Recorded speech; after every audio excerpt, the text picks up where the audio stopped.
Hello, welcome to the Casecracker Stories. I'm Jason. A day in 1983, the fate of a missing girl gripped the nation.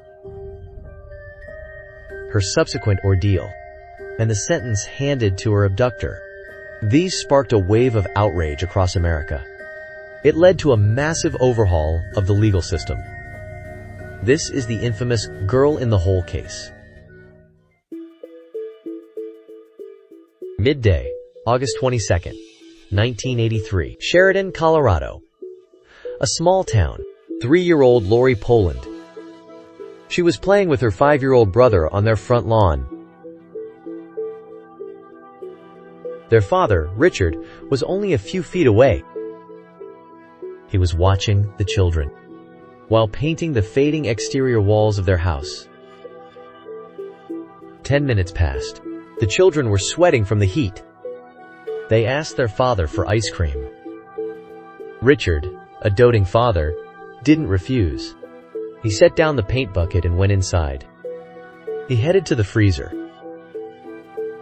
Sheridan was a typical middle-class American town. Low crime rate, tight-knit community. On a warm summer afternoon like this, most families let their children play in the front yard. They were often left to run around in groups. The streets were filled with the sound of children playing. Richard didn't think twice. He expected to be gone for only seconds. He didn't think anything could go wrong. Tragedy struck during that brief lapse in supervision. When Richard returned with the ice cream, his daughter was gone. Where she had been playing, only her small pair of pants remained. His 5-year-old son appeared to be in shock. He was stunned and unable to speak. Panic set in for Richard. He began shouting his daughter's name. Several neighborhood children ran over. One of the older children, out of breath, spoke up. They had just witnessed it. An orange pickup truck had pulled up next to Lori. A man got out. He spoke a few words. Then he grabbed the girl, put her in the truck, and drove off. The children knew something was wrong. They tried to give chase, but 2 legs were no match for 4 wheels. The vehicle quickly sped away. They rushed back to notify Lori's father. The kidnapping of one's own child. For any parent, it is a devastating blow. Richard was frantic. He ran back to the house and called the police. Once the police arrived at the scene, the information provided by the children in the neighborhood made everyone even more uneasy. The man appeared to have been circling the community earlier that day. He was scouting for victims. According to several children who had contact with him, this individual would target isolated children to strike up a conversation. He used candy to lure children toward his vehicle. Then, he made his demand. If they took off their pants, he would give them the candy. The older children sensed the danger and ran away. Only 3-year-old Lori ultimately fell into his grasp. This information from the children weighed heavily on everyone. Fortunately, a helpful neighbor provided a crucial lead. He stated that, while he was out cleaning his yard at noon, he happened to see the car drive past him. Then he saw several children running toward him, out of breath. They were shouting that the car had taken Lori. He quickly turned back to look at the license plate. The car was moving fast. The neighbor only remembered the first 3 letters of the plate. ADV. He couldn't make out the 3 digits that followed.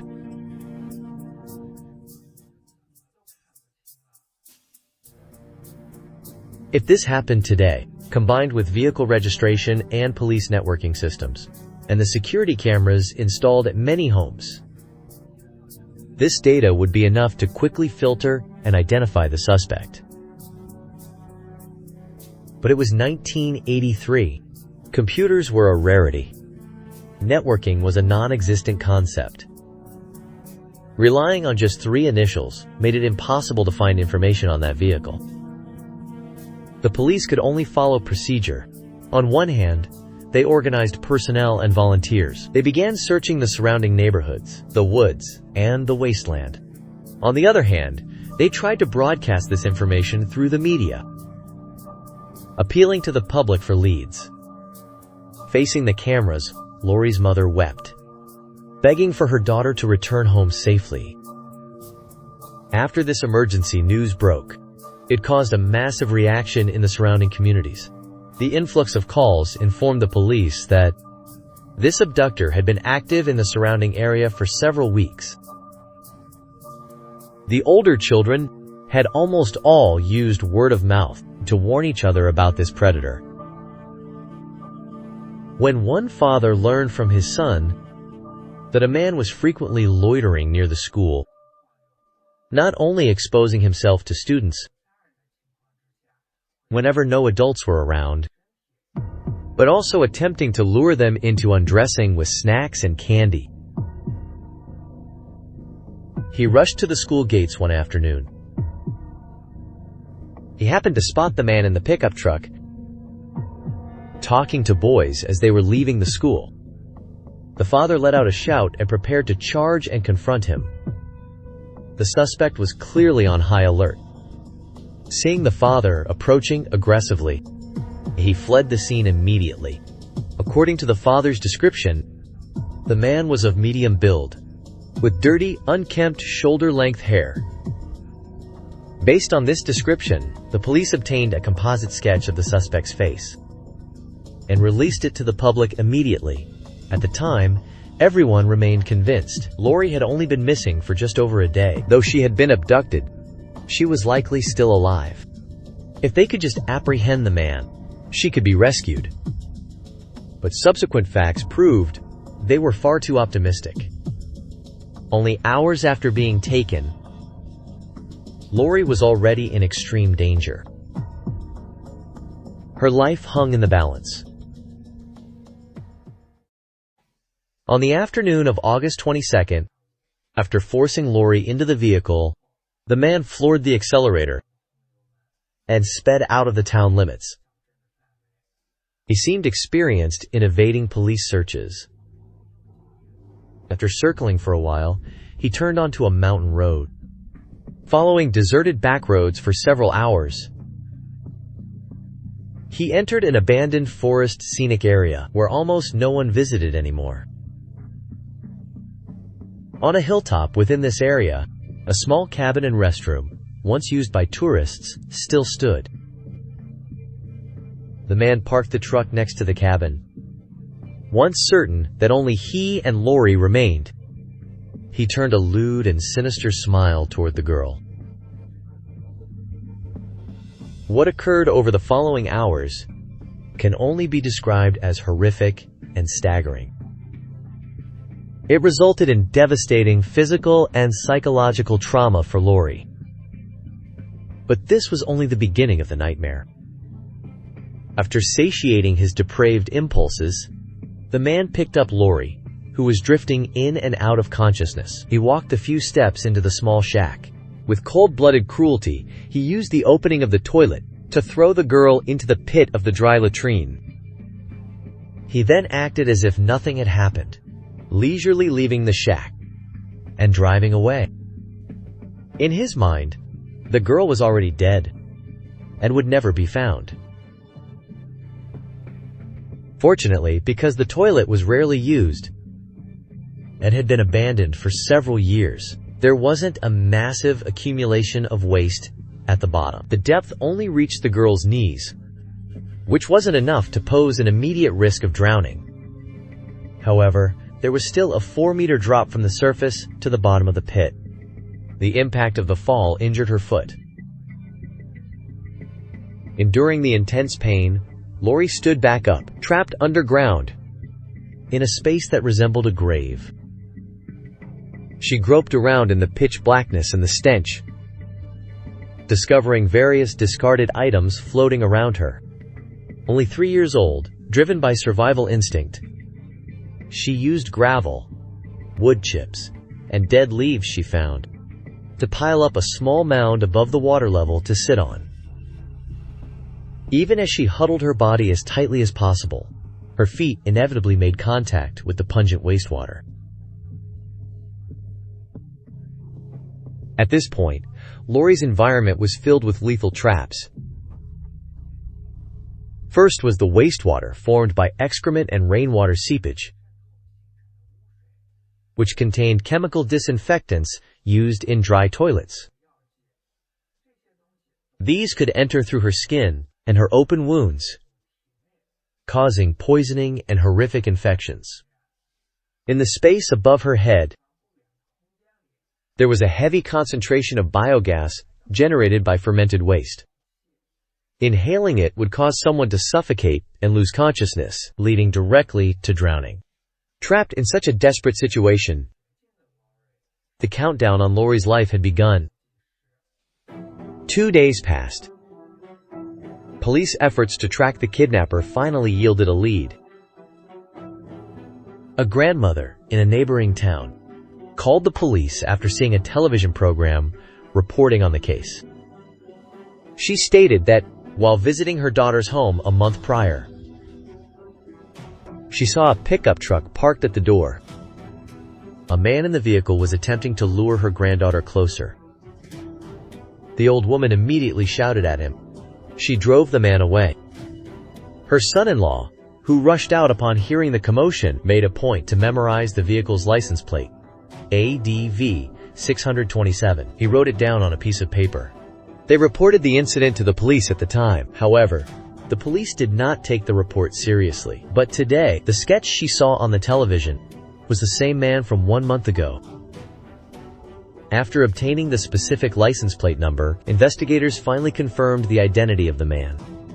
22-year-old Robert Thirret. Since his teenage years, this individual had exhibited many disturbing traits.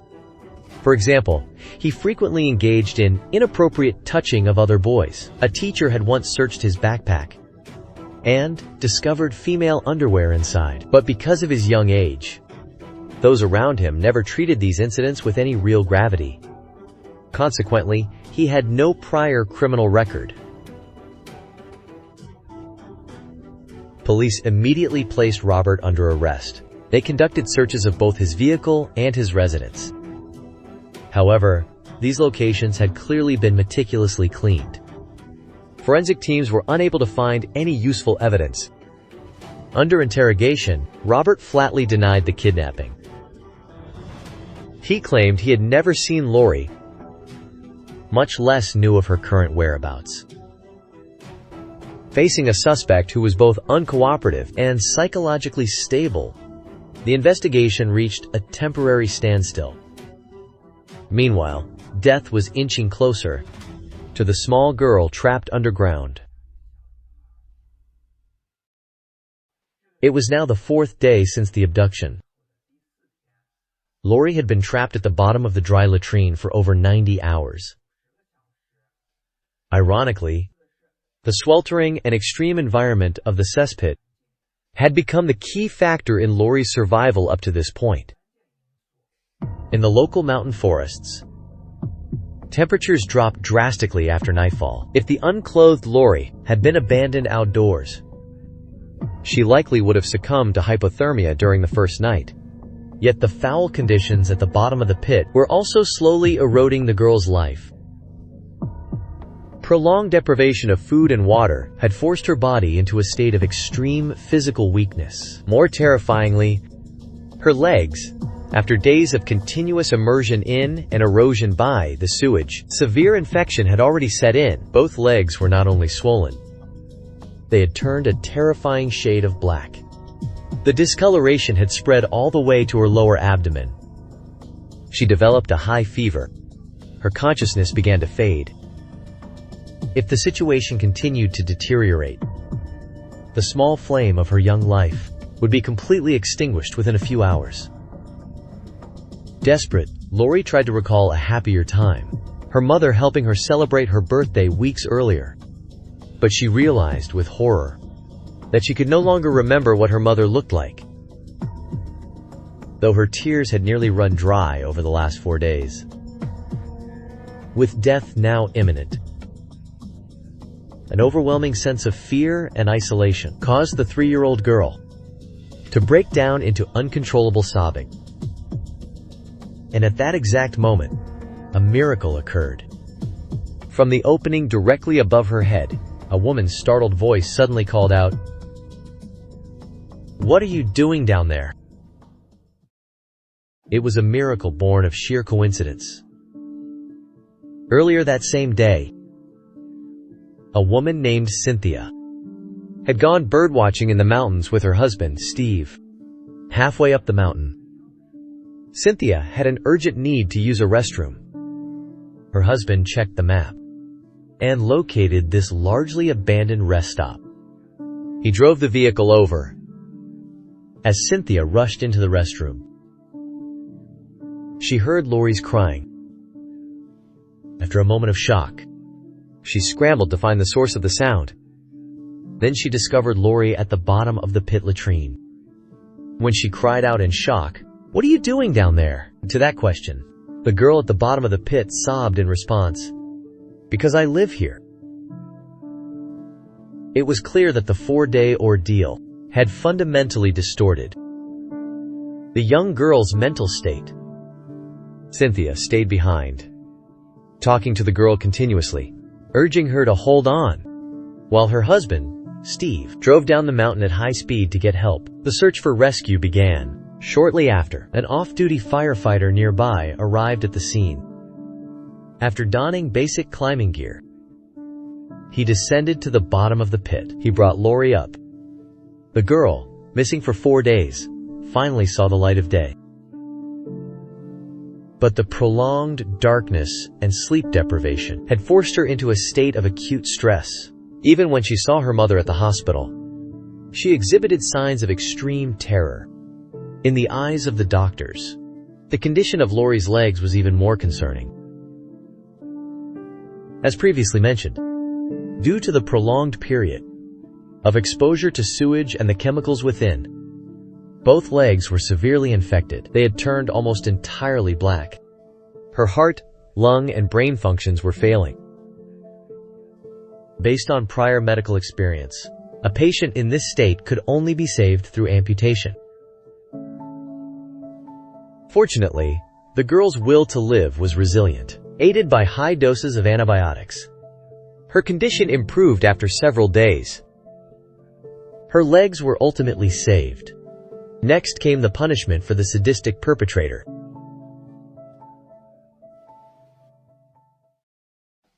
Once Lori's injuries were stabilized, police conducted an identification lineup. From the row of individuals, the girl recognized Robert instantly and pointed him out. Logically speaking, with so many witness testimonies and the victim's personal identification, convicting Robert should have been a certainty. The prosecution confidently charged him with attempted murder, sexual assault, and kidnapping.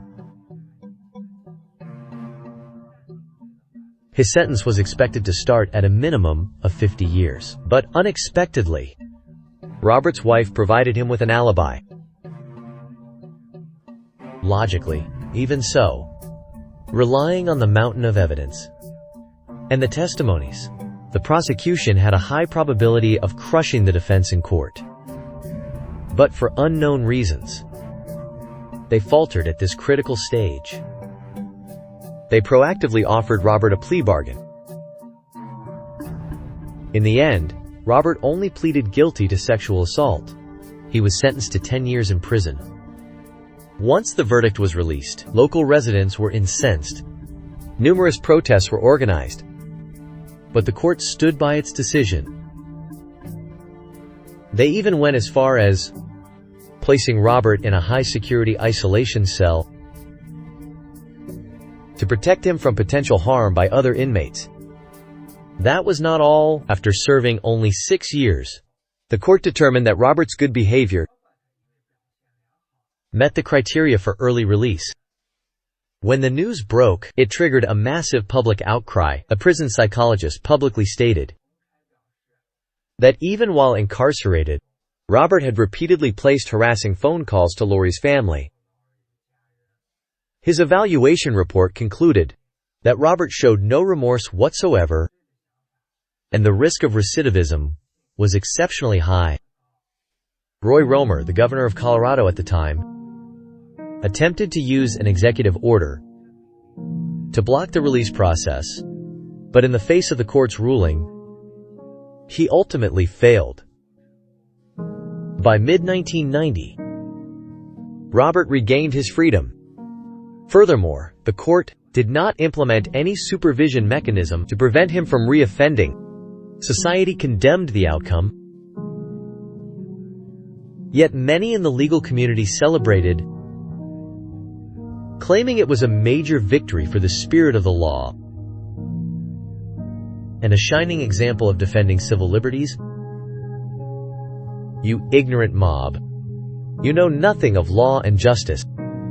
However, before long, these experts were proven dead wrong. Because after Robert was released, he fled to California, and there, he was arrested and imprisoned again for crimes against children. It was because there were too many offenders like him being coddled, sparking widespread public indignation, that the U.S. justice system was finally forced to introduce the sex offender registry system. Today, at 62 years old, Robert remains a registered sex offender. As for the subject of this case, Lori, her life was not destroyed by the massive trauma she suffered in her childhood. With the support of her family and through long-term psychological counseling, she managed to grow up healthy. Although doctors had once concluded that due to the trauma suffered in her childhood, she would likely be infertile, she eventually formed a happy family and had 3 children. Even more remarkable is that she later collaborated with her therapist to establish the National Foundation to Prevent Child Abuse and Neglect. The organization has helped numerous victims of severe childhood trauma reintegrate into a normal life. That concludes today's program. Once again, thank you for your continued support and encouragement. We will see you in the next episode.